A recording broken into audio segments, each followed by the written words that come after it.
বিগত কয়েকদিন ধরেই খবরের শিরোনামে রয়েছে গণপিটুনির ঘটনা। সেই গণপিটুনির ঘটনা আরো একবার সামনে এলো। এবার ঘটনাস্থল নদিয়ার কল্যাণী। নদিয়ার কল্যাণীতে গণপিটুনি, সেখানেই গণপিটুনির জেরে যুবকের মৃত্যু হয়েছে বলে অভিযোগ করা হচ্ছে। যেমনটা জানা যাচ্ছে যে চোর সন্দেহে ওই যুবককে গাছে বেঁধে রাখা হয়, মারধর করা হয় তাকে, তারপরেই তার মৃত্যু হয়েছে।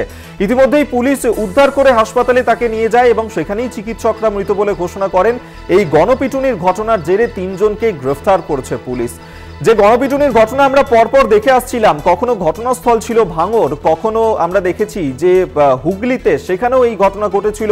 খাস কলকাতা বউবাজারেও গণপিটুনির জেরে মৃত্যু হয়েছিল একজনের, এবং এবার নদিয়ার কল্যাণীতে সেখানে গণপিটুনির ঘটনা, আর গণপিটুনির জেরে এক যুবকের মৃত্যুর অভিযোগ। চোর সন্দেহে যুবককে গাছে বেঁধে রেখে মারধর করা হয়। পুলিশ তাকে ঘটনাস্থলে এসে উদ্ধার করে হাসপাতালে নিয়ে যায়, তারপরেই মৃত বলে ঘোষণা করেন চিকিৎসকরা। ৩ জনকে গ্রেফতার করা হয়েছে।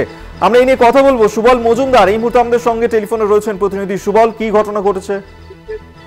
দেখো, গতকাল পাঁচের পল্লীতে এই তপন মণ্ডল যে টোটো চালক, সে সেখানে যায় এবং সেখানে তাকে ছাগল চোর সন্দেহে গাছে বেঁধে বেধড়ক মারধর করে। খবর পেয়ে কল্যাণী থানার পুলিশ ঘটনাস্থলে পৌঁছিয়ে ওই তপন মণ্ডলকে উদ্ধার করে থানায় নিয়ে আসেন এবং থানায় বেশ কিছুক্ষণ বসিয়ে রাখার পর যখন তার অবস্থা আশঙ্কাজনক হয়, তখন তাকে কল্যাণী জেএনএম মেডিকেল কলেজ হাসপাতালে নিয়ে যায়। চিকিৎসকরা সেখানে তাকে মৃত বলে ঘোষণা করে। এই ঘটনার পরিপ্রেক্ষিতে তার স্ত্রী এবং পরিবার অভিযোগ করেন যে পুলিশের গাফিলতিতেই তার স্বামীর মৃত্যু হয়েছে। পাশাপাশি 2টি অভিযোগ দায়ের হয়েছে।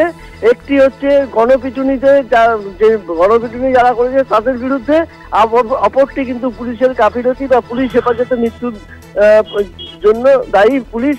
এইরকম 2টি অভিযোগ পরিবারের তরফ থেকে দায়ের করা হয়েছে। গতকাল মধ্যরাতে 3 জনকে পুলিশ ওই পাঁচের পল্লী যারা এই গণপিটুনিতে জড়িত ছিল তাদেরকে গ্রেফতার করেছে। আজ তাদের কল্যাণী আদালতে তোলা হবে। পুলিশ কি বলছে এই ঘটনায়?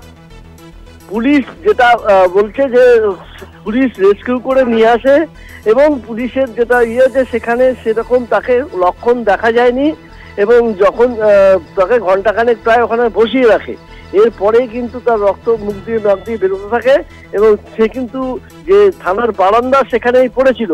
পরিবারের যে দাবি, থানার বারান্দাতেই সে মারা গেছে। পুলিশ যদি তাকে অতক্ষণ ওখানে না বসিয়ে যদি হাসপাতালে নিয়ে যেত তাহলে হয়তো সে বেঁচে যেত।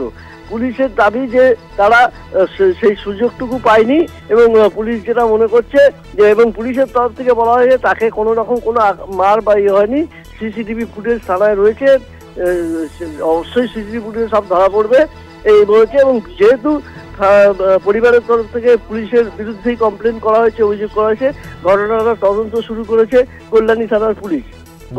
ধন্যবাদ তোমায় সুবল মজুমদার, এই মুহূর্তে আমাদের সঙ্গে টেলিফোনে ছিলেন প্রতিনিধি।